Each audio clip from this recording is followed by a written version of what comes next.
I'm Megan O'Leary. I'll be your MC for today's Q&A. You guys know how this works. If you have a question for today's guest, I would suggest just getting in line now, starting, because there's going to be a bunch of questions, at either of these microphones. We have a very special guest today. He's from Arizona, so this should be pretty fun. Let's take a little closer look at today's Q&A guest. Bubba will be fighting Kelvin. The biggest problem that I had was in the first fight, the Bubba McDaniel fight.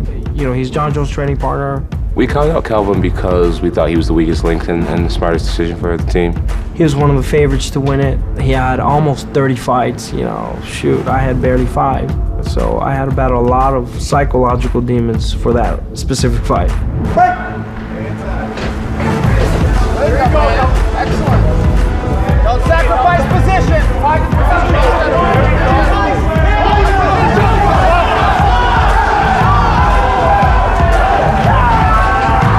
Moving on, Kelvin Gastelum. Gastelum would rip off another 2 wins in the house, setting up a fight in the finale against Uriah Hall. The man Dana White claimed everyone was afraid to fight because of his complete destruction of everyone he fought in the house.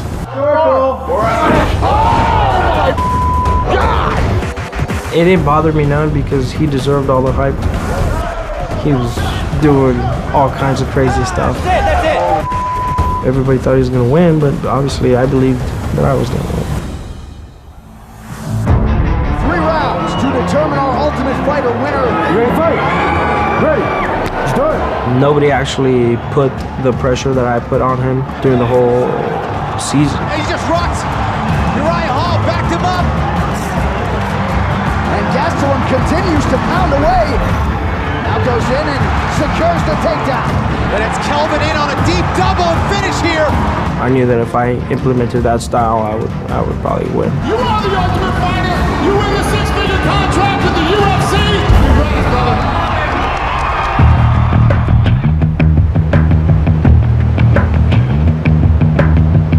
I don't want to go into a fight saying I know I can beat him. I want to fight that I know I can't beat him so that I can work towards beating him. If I knew I was going into a fight against a guy that I knew I could beat, I don't get anything from that. Good. I want to be able to fight the best of the world and be able to challenge my abilities. If I win this fight, I can definitely put myself in a position to ask for those big fights. You know, someone in the top 5, who knows? But I got to concentrate on this fight first. If I wasn't in the sport to be the best, then I wouldn't be doing that at all. So I know one day I'm going to get there, and we'll see what other limits I will exceed from there. All right, he's undefeated, 11-0, coming off a big win in Mexico. Let's bring him out, your Season 17 Ultimate Fighter winner, training out of Yuma, Arizona, Kelvin Gastelum. You brought your Starbucks. Very nice.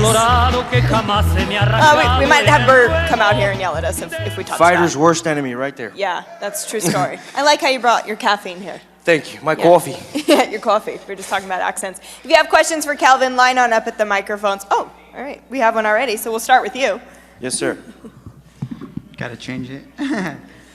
Again, it's an honor standing right here in front of you guys, especially you. Thank you. You mean me?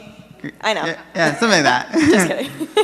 You know, I think my biggest question I want to ask is, after winning the Ultimate Fighter, how did that affect you and your family, especially with you and your mom? Right. You know, nothing much has changed, although I am traveling a lot more and training in different places of the country. But my mother and I, we still have a very close relationship. She's actually here somewhere. Raise your hand. There she is. Yeah, we still have a very close relationship, and you know, we try to keep it as simple as we can at home, and she keeps me grounded and humble, and just the way every Mexican mother is. You know, she'll slap me around if I act too crazy. Thank you. You're welcome. What did your family think of your big win in Mexico? Oh, it was awesome because I saw a video of all my family members getting together at a local pub, and the place they just threw the roof off. You know, it was awesome. They're so proud. You know, which is Cool. It was a good fight. Thank you. Thank you. Go ahead. Hi, Kelvin. It's How you nice doing? to meet you. Good to meet you. I'm Jermaine from the ArizonaReview.com, and I just want to thank the UFC for coming to Phoenix and its first event here, and I hope there's more events here.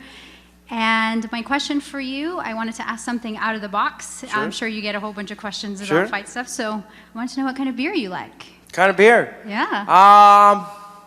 You know, I like to drink Dos Equis, amber. Oh. With a little bit of lime. So does the crowd. Add a little bit of lime on there. It's And on Bud the Light. spot. And Bud You Light. love Bud Light? And Bud Light, of course. Right, that's what I thought, yeah. Bud Light, add a little lime, and it's there. And it's perfect. It's on point. And then I also want to say I train here in Phoenix, and I was wondering if you would be my guest at my academy and teach us some techniques and something if you were in town. Absolutely. Where's your academy? I train at Lopez Jiu-Jitsu in Chandler. Okay. So yeah, come on down and you can be my Lopez guest. Jiu-Jitsu. Yeah, Yes. yeah. My sister lives in town, so whenever I'm in town, then I would love to. All right, thanks. You're welcome. That was a good one. You fight out of Yuma, Arizona. Fight out of Yuma, Arizona. Yes. Is it Yes, I nice do. to be here and see the octagon in Arizona finally? Yeah, you know, I know a lot of us have been waiting for it to come down to the Southwest, and finally it's here. You know, I would have loved to be a part of this event, but you know, I couldn't. You're on UFC 180. 183, yes. Yeah. Oh, 183. Oh, I was just talking about UFC your Mexico 180. card. Now I'm on Yeah. 183. Yes. Right. All right. Well, let's talk about that fight. Tyron Woodley. I'm fighting Tyron Woodley. He's ranked number 3 in the UFC rankings, and this should put me up there in the title mix. That is going to be an awesome fight. Yeah. Has camp officially started? Yes. Yes. Lots of caffeine in camp then. Lots of caffeine. This is what I live off of. I don't blame you. Go ahead. How you doing? My name is Julio Carbajal, and it was actually regarding the Tyron Woodley fight. Yeah, what's what's up? your strategy as far as being able to defeat him? Because he's more of a stand-up fighter. I don't really see this going to the ground. I Really? mean, do you think you're gonna be able to exchange punches with him? I think I can. You know, I've seen what he can do. He's very explosive, very strong. But in my own right, I am too. You know, I believe so. I still feel like I haven't even showed half my potential in my fight. So you guys still, I mean, there's still a lot more for me to prove and for me to show in my fights. Now, as far as the Rory McDonald fight, I mean, are you gonna go off anything that Rory did, you know, to help you kind of get the advantage over him in this fight? Yeah. I mean, he put the pressure on Tyron, just like I would. So he was real successful in that game plan, his game plan. And we're going to tweak some things and make sure it adapts more to my style. But I did look at that fight, and we're going to work on putting a game plan together, something similar to that. All right. Thank you. Thank you. Oh, here. How you doing? What's up, man? Are you gonna have a Mike Dolce in your next camp? That's still undecided. Right now, I haven't talked to Mike about that, but yeah, that's still undecided. And my other question is like, they say it's like a 6-figure contract. Yeah. For Tough. Is it like within the year, or is it like a couple of years? That's a little personal. How's that working? That's within the year, but that's all I'll say about that. So tell us exactly what's in your bank account, how much you make every day. Yeah. What's your social? There you go. My social, Steal his identity. credit card. It's fine. All right. Go ahead. Well, it's great to see you again. My husband and I met you last December in Vegas at a UFC fight party as well, and I just want to say we were cheering for you from the start in Tough, so we were really glad to see you win. A couple questions. What was the best part about being in that house and the worst part? And then also, would you ever consider going back to be a Tough coach? Right. So my experience was a little bit different than everybody else's because I ended up winning the show. But that helps. Yeah, that helps a little bit. But I was real lucky. I was surrounded by a great group of guys, a great group of coaches, and people that I can call friends. For the rest of my life now. They're really close friends of mine now, which is probably the best part of the show. I got to know all these people, experience this once in a lifetime thing, with them and grow with them. And yeah, you know, I got to meet so many cool people along the way and befriend them. The worst thing about it was probably the weight cutting. You know, everybody knows I don't like to cut weight. You know, but doing it, you know, 4 or 5 times every other week, it's not fun. And what about coaching? Would you ever consider going back to coach in Tough? That's something that I might be considering, yeah, for the Ultimate Fighter Latin America. Yeah, we had a question on Twitter, actually. Somebody asked if you would coach the Ultimate Fighter Latin America against Hector Lombard, if that's something that interests you. Is that right? That's what they asked. I would do it. I would definitely do it. But, you know, I got to fight January 31st, and that's what I'm going to take care of first. But I would love to coach. You know, I love going down there in Mexico. I love going down there to Latin America. And, you know, there's so much potential, so much growth potential to in all Latin America. So, you know, I definitely want to help build the sport in Mexico and all of Latin America. Yeah, and you know, people on The Ultimate Fighter, some have a close relationship with their former coaches on the show and some don't. Do you still talk to Chael? Every now and then, yeah. I get to get a little text message from him. What about people from your season? All the time, yeah. Nice. I keep in touch a lot with Luke Barnett. I keep in touch with Kevin Casey, Uriah Hall, all those guys. It's like a fraternity almost. It really is. You know, we all keep in touch. We all love each other. It's like a brotherhood, for sure. Yeah, nice. Over here. So fighting Uriah Hall, because you just mentioned that, that entire fight, you know, everyone was kind of waiting. When's Uriah Hall going to do something? When's he going to throw, you know, the kick that almost killed someone was the joke. Right. Was that kind of throwing off your game plan, or was that part of your game plan, knowing that he seems to have a ton of power but doesn't want to hit anyone? My game plan for that fight? And did you expect him to at some point, for lack of a better term, do something? Yeah, you know, honestly, yeah. You know, I was expecting him to do those spinning wheels, spinning knees, and throwing knees, and flying knees, and whatever all that crazy guy does. I was expecting it, and none of it came, right? So, yeah, it was expected, but you know, he didn't really get going in the fight. So, sorry, one more thing. So, what was your game plan going into it if he had come out kind of with the crazy stuff? Well, we were ready for it. Ready for whatever he brought, and just kept putting the pressure on him. It was the game plan. Be ready for whatever he throws and keep pushing forward. Don't get hit. Don't get hit by that spinning death roll, whatever it is. It's a new name for it. It's fine. Hi, Kelvin. Huge fan. How you doing? Question, man. I watched you win the Ellenberger fight in Mexico City, and I was just wondering for you, which one was sort of the bigger victory, winning the tough finale against Uriah Hall, who nobody thought he was beatable, or winning in Mexico City against a big name guy in Jake Ellenberger?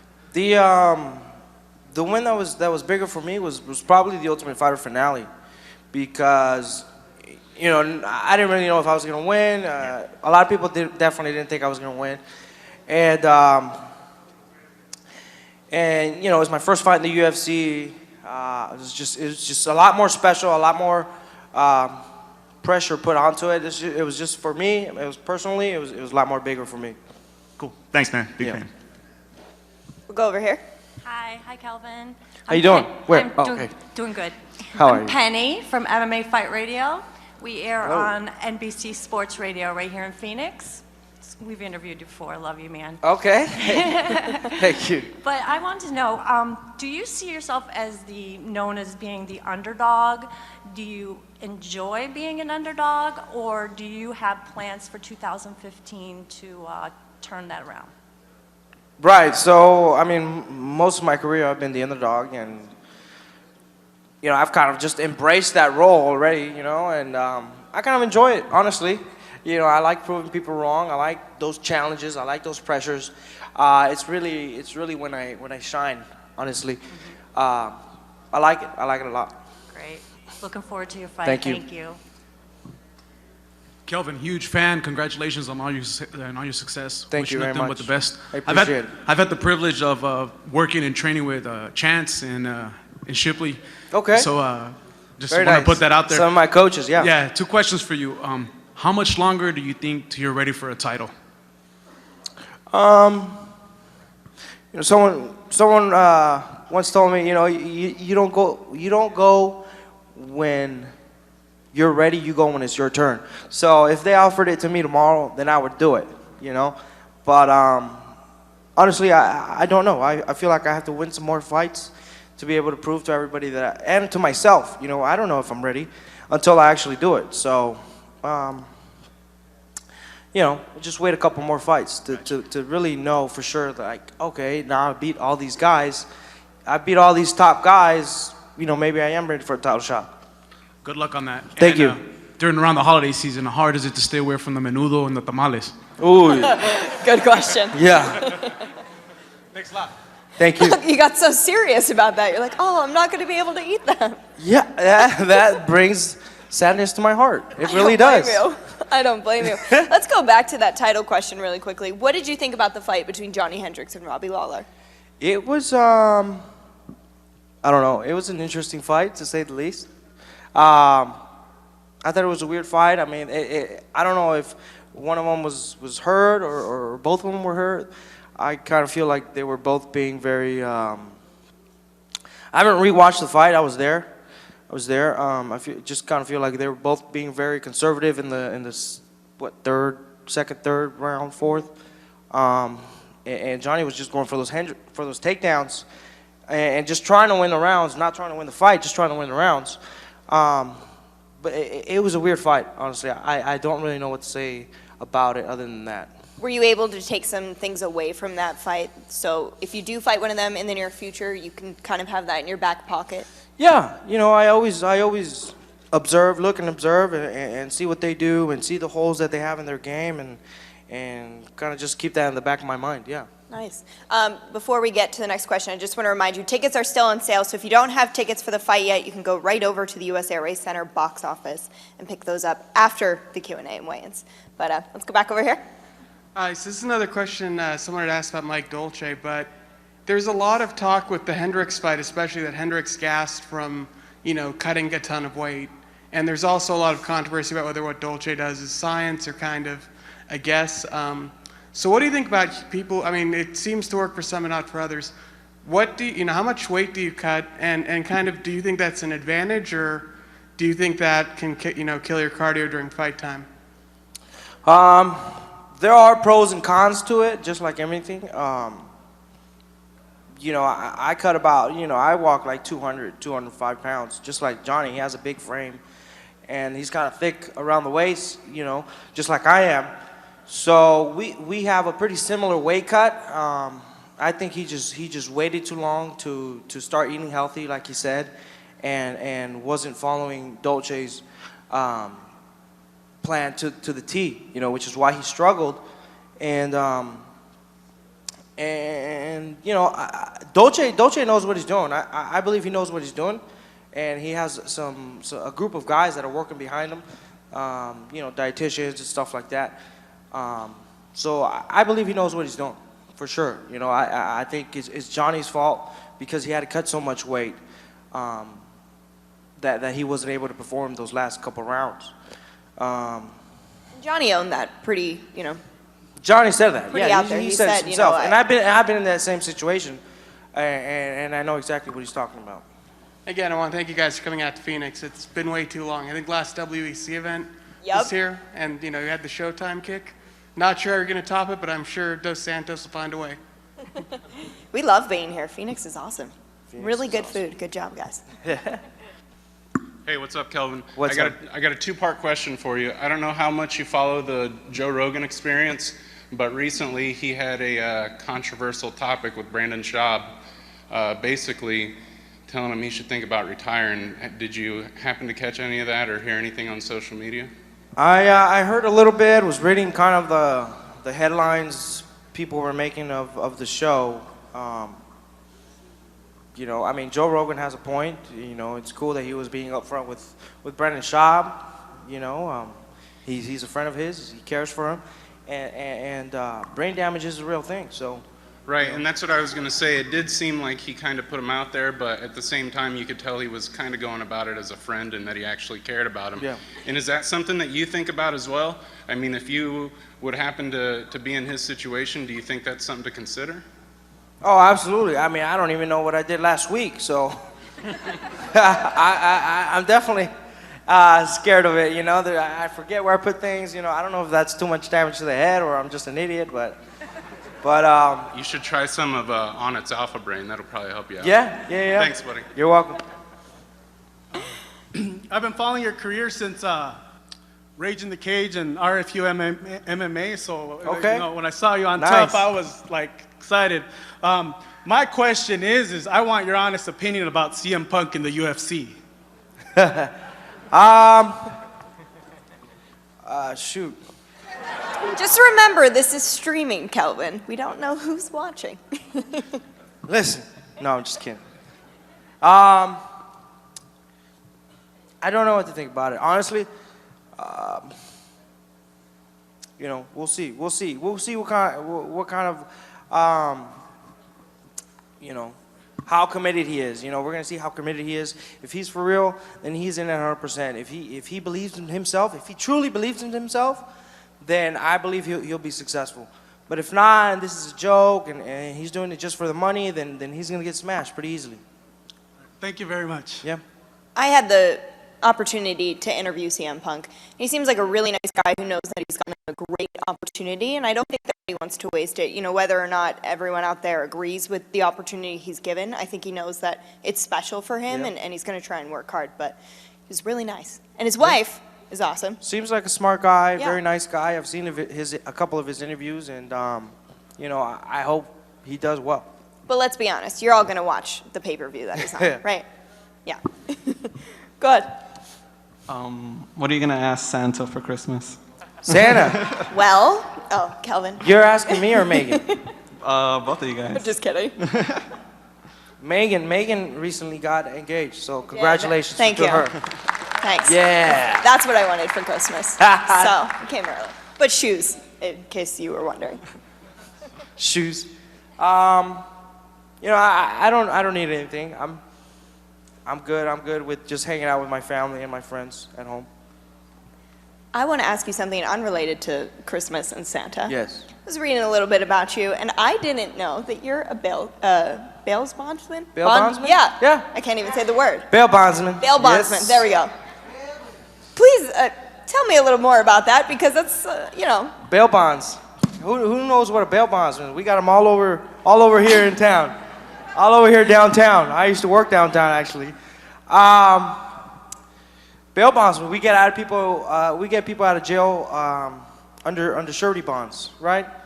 And basically, you know, if you go to jail, you have a family member or somebody come into our office and pay us a fee to get your family member out of jail for a fee. How long did you do that? I think for like 2 years. Nice. Yeah. How did you were just like, oh, let me try and. Well, one of my best friends, he's actually right here. He's actually right you here. were cheering when I said Yeah. that. I was wondering why. One of my best friends, him and his brother own a bail bonds company, and they were fortunate enough to give me a job, and I worked with them for 2 years. Have you had any other odd jobs like that? No, I worked landscaping, pushing carts at Sam's. Oh. That was awesome. You have a question? Yeah. How's it going, guys? What's up, man? So this is kind of a weird question, out of the box, like she said. I heard that somebody told me that you said that Nate Barnett was your bromance, and if that's true, why? Luke Barnett? Yeah, Luke. I'm sorry, Luke. That he was your bromance. I don't know if you said that. Somebody told me that, or I read it somewhere, and I was wondering if it was true. I also because you post a lot of pictures of him, so I was wondering. Okay. He's calling you out. I can see how that can be. Yeah. No, Luke's a great guy. Like I said, everybody in the Ultimate Fighter, he was the #1 pick for Team Chael, which was the team I was on. And you know, like I said, we're a big fraternity, pretty much. We're like a brotherhood. We all love each other. We all care for each other. In Team Sun, and you know, him and I were training out in San Diego for these last 8 weeks of my last fight. So, you know, we became really good friends. So, I guess you could say we had bromance. How was the time in San Diego? The what? The time in San Diego. The time in San Diego was great. You know, I mean, being away from home, it helps you, you know, focus a little bit more. Less distractions, just training, you know, just training and having a good time, really. I mean, we went out to the beach, went paddle boarding, kayak, and really, you know, it's a good time. Did you feel like you were able to add to your arsenal and learn while you were over there? Oh yeah, I mean, I was over at Alliance. You know, they Great got team. Dominic Cruz, they got Michael Chandler, they got Phil Davis, and just a bunch of top dogs in this sport, and great coaches as well. I mean, world-class coaches. And I feel like my game definitely, you know, elevated while I was down there. Eric Del Fiero is a great coach. Yeah, he is. Go ahead. How's it going, guys? Quick question. Which fighters on the current UFC roster do you really enjoy watching? And also, how do you think Anderson Silva is going to come back against Diaz? Okay. Well, one of the guys I really enjoy watching is Robbie Lawler. You know, the guy's on tear right now. He's beating everybody up, and he's really exciting. You know, comes forward, has a really similar style, I believe, to mine. You know, I think he's great. You know, he deserves to be the champion. Congratulations to him. And aside from the belt, I'm not even saying anything about that. You know, I think him and I would be a great fight. It'd be a very exciting fight. Oh, yeah. And how do you think Anderson Silva is going to come back against Diaz? Do you think he's going to come back strong, or he still thinks he's batting some demons with that broken leg? And that one's going to be interesting because we don't know what his mindset is coming into the fight. You know, he's coming off of a big injury, so I don't know if that's going to be playing in the back of his mind while he's in the octagon. And then Nick Diaz, you know, I don't know. He shows up to fight. Sometimes he doesn't. We'll see. Well, he always shows up to fight, right? But we'll see. We'll see. I believe Nick is going to do great. But I think Anderson Silva is going to do great also. I don't know. Thank you. It's hard to pick. You know, it's two great fighters. When Anderson's injury happened, it seemed like every fighter I talked to said, "I'm never checking a kick again." Were you one of them? Yeah, seriously. Or maybe start implementing that in my arsenal. Not kicking. Oh, the little check, you know. Yeah. Okay, like most of us, I think. Nice Reebok shirt, by the way. Right? We appreciate that. And I wasn't hired by Reebok to come, by the way. I was wearing Reebok before the partnership. But you were doing it before it was cool. Yeah, we before appreciate it was cool. it now. Back when Rampage Jackson was wearing those ugly ATV whatever shoes, I bought a pair of those. So no, but what I was saying is John Jones and Cormier. Is that how you pronounce his name? Mm-hmm. How Yeah. do you feel about that fight? I'm pretty excited about it. I'm pretty sure most people here are excited about that fight. Man, I think Daniel's a beast. I think Daniel's a beast. He's gonna give John Jones a run for his money. So you think he's going to be the one that's going to take the fight? I think so. I honestly do think so. I hope the best for John, but I honestly think DC is gonna win. And then this is for Megan. I heard Joseph had gave you a massive size diamond ring to the point where you couldn't lift your hand. Was that true? Yeah. Instead of dragging your hand behind you? No, don't believe anything he says on Twitter. He just makes up a bunch of stuff. It's very weird. Let's talk about the card on Saturday, tomorrow night. Stacked card from top to bottom. Yeah. But the main event, Junior Dos Santos versus Stipe Miocic. How do you feel about that fight? You know, I'm gonna go for the underdog. I'm gonna go for the underdog, which I'm assuming is Stipe Miocic. You know, he's got a great amateur. What did he wrestle in college? Yeah, so he actually wrestled in college and played played baseball, baseball. and he's a Golden Gloves champion, I think 2 times. You see, so like, I expect him to win. Honestly, I think he's gonna do great. Yeah, quite an athlete. Yeah, and he's got a great amateur career in baseball, wrestling, and boxing. I mean, you know, the guy's built for the sport, and I think he's gonna do really good. He's gonna surprise a lot of people. Are you a guy that really follows every card? Are you somebody that loves to watch fights, or are you somebody who only really watches when, you know, it's a friend or somebody who might be an opponent? No. I'm a fan of the sport. You know, I was first of all, before I even started out, I was a fan. I was a huge fan, and I still am now. And I watch it. I watch every event that I can. Nice. Even on Fight Pass, right? Even on Fight Pass. That's right. That's what I thought. Ready the most here. What's up, Kelvin? Hey, what's up, Freddie? Hey, I got a question. Do you guys know each other? Yeah. Oh. Childhood All right. buddies, childhood buddies. My question is, there's been a lot of talk about these new breed fighters, these new young kids, young guys. Do you consider yourself a part of that breed, or are you different, or you consider yourself more unique? Yeah, there's a new wave of new generation fighters, and I believe, I might be one of those few front run people that are part of that new generation in the UFC. I'm here for real. I'm here to stay for a long time, and make a name for myself. So I do believe I'm part of that new wave of new generation fighters, and we're gonna see more coming up. I believe. Hey, a future champ right here, Kelvin. Thank you, man. Kelvin, a lot of people always ask, what do you think is the best background to have in order to start mixed martial arts training? What do you think is the most dominant? What would you say? A lot of people always say and think it's and I agree. Maybe I'm a little biased, but wrestling is probably the best background to start out from. The things that wrestling teaches people, discipline, hard work, and all those other things that comes along with it is just not compared to any other sport, I think. Yeah. The mentality of a wrestler is always go, go, go, go, go, no matter what. Sure. And I don't think that applies to a lot of other sports, I don't know. And it's dominant in fights too. And it's dominant in It's fights. not just the mental aspect, yeah. Yeah. How long did you wrestle for? I wrestled almost like 10 years, 10, 12 years. State champ? State champion in Arizona, yeah. That's awesome. If you guys have questions for Kelvin, for those who are just entering, just line up at these 2 microphones. He's only going to be out here for a couple more minutes, but we talked about the main event for Saturday night, but what about the co-main event? Nate Diaz versus Dos Anjos. How do you see that fight going down? Because we haven't seen Nate in the octagon in a little while now. Right.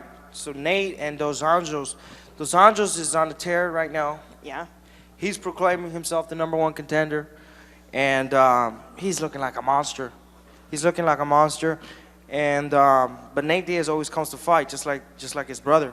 I'm a fan of Nick and Nate, so it's hard to pick this one. But I honestly think Dos Anjos is on a tear, and he might get the win, I think. Yeah, it'll be an interesting fight. Go ahead. Yeah, I know that you mentioned that you dislike making the weight cut, and you're known as a pressure fighter. Do you think you're going to have to make any changes once things get into the championship rounds? Absolutely.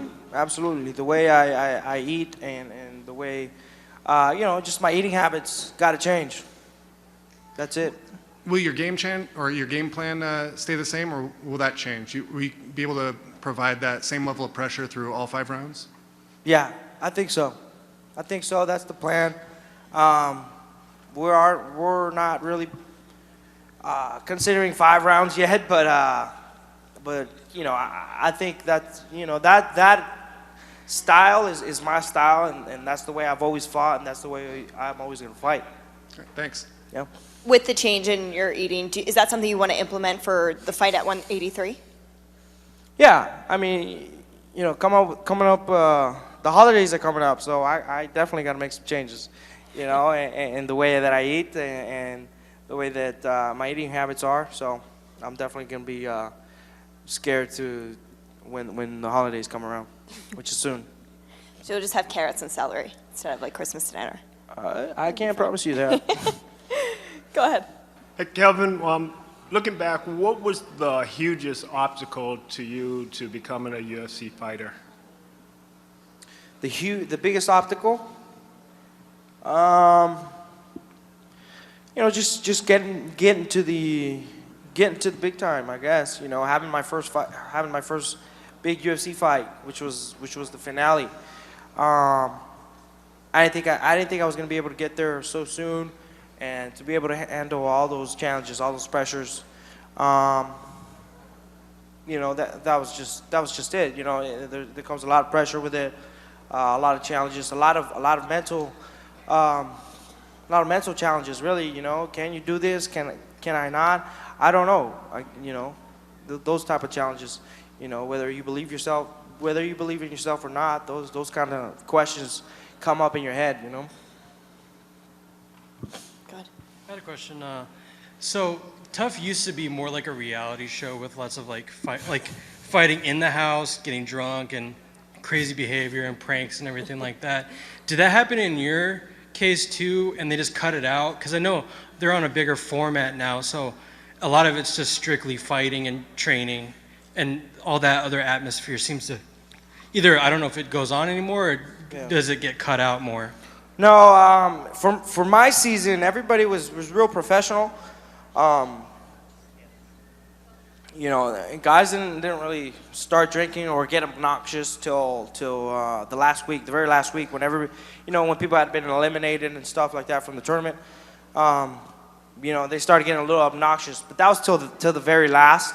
Everybody was pretty professional and very mature. Everybody knew why they were there and had a goal set in mind. But everybody just kind of let loose on the last week, except for Uriah and myself. We were the ones fighting, but everybody kind of let loose, and we're being a little obnoxious at the end, but they just cut it off, which is probably a smart idea. Yeah, thanks, man. Have you watched this season of The Ultimate Fighter? This season? Yeah, season 20 with the girls. I've seen some of it, yes. He did. He did. He loves it. I've seen some of it, yes. You gonna watch the finale tonight? Yeah, on Fight Pass. You guys gonna watch the finale? That's it? I feel like you can do better than that with the cheers. Go ahead. Hey, why didn't you get Mike Dolce for this last fight camp? Love the Dolce questions. Yeah, right. You know, I guess my camp had contacted him, and we never got a response back until it was too late. You know, he had said he had you know, seminars and things going on and fighters to help, and just kind of couldn't schedule me in, really. Are you gonna call him for your next fight camp, or? That's still in question. I don't know for sure yet. You know, I got this group of nutritionists in San Diego that really help me. They help prepare my meals, they deliver my meals, and that's really helpful. So that was real helpful last time, and I think I'm going to stick to that again. When will you go to San Diego for this camp? I'm there Monday. Oh, all right. Yeah. How you doing, big fan?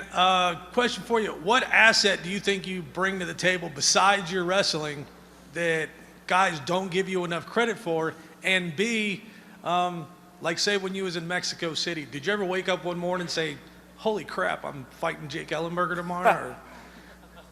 I think my style is a pressure style fighter. You know, I have a really high pace that I keep in the fights. It's really weird. Guys, I'm all over the place. Guys kind of don't know how to handle that. I'm over here, I'm there, I'm here, I'm there, I'm there. Guys don't know how to handle that, I think. They're real stationary. They just come here. So that's the type of pace that I bring, you know, and guys don't know how to handle that. And what was your second question? Are you do you wake up in the morning ever and say, you know, I'm in the UFC, I can't believe I'm fighting Tyrone Woodley next month or Jake Ellenberger tomorrow night? Yes and no. You know, I've envisioned this a million times in my head. You know, I'm starting to sound like Conor McGregor. I've done these things in my head. But really, you do. You play these things out in your head a million times, and when it finally does happen, it's kind of like, well, I've already played it a million times in my head. You know, it's not a big surprise. So that's how it works. Was it still a cool moment though, like say in Mexico City? I mean, they were backing you, and that crowd was insane. Yeah. Was that still a little bit surreal for you? Oh yeah, I mean definitely. The open workouts was insane. I could have sworn I was in the arena already. Guys were going. I mean, the ladies and the men were going insane. Just screamed my name and trying to grab me for a picture and pulling me, and it was insane. I mean, I've never been in a crowd like that. It was pretty awesome. The way that I felt, they received me real well, you know, as one of their own, which was pretty cool. Yeah, it was awesome. All right, I'm getting wrapped up, but before I let you go, give me a little preview of how you think your fight with Tyron Woodley is going to go down at UFC 183. Ooh, that's gonna be a tough one. It's gonna be explosive. It's gonna be, you know, I honestly don't know. I don't know if it's getting out of the first round. So it'll be pretty good. We're gonna be throwing some leather. I know he is, and you know I will. So it's gonna be explosive. It's gonna be fun. It's gonna be entertaining, and we'll see how it goes. Looking forward to it. All right, guys, we have to wrap this up, but thank you so much for participating and joining us. Kelvin, always a pleasure.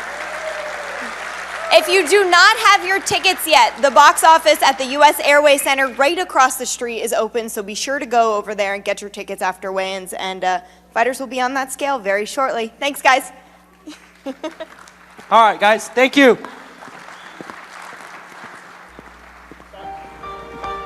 Fighting is life.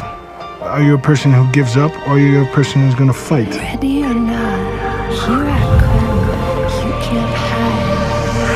I really believe I can knock out anyone in the world. I'm a knockout guy. These guys can say what they want. I'm the real deal. As far as #1 contenders, I put in a lot more work than everybody in the top 10 in UFC. I am the #1 contender right now. I'm gonna hit him hard. I'm gonna shut his mouth. People question if you still have it. This fight is one step to getting back to where I was at. The opportunity to show still one of the best heavyweights in the world. My thing is, I want to win. I want to knock him out in the first 30 seconds. I'm trying to get to the title shot. I'm going to get the W no matter what. I'm better than him. I'm better than any.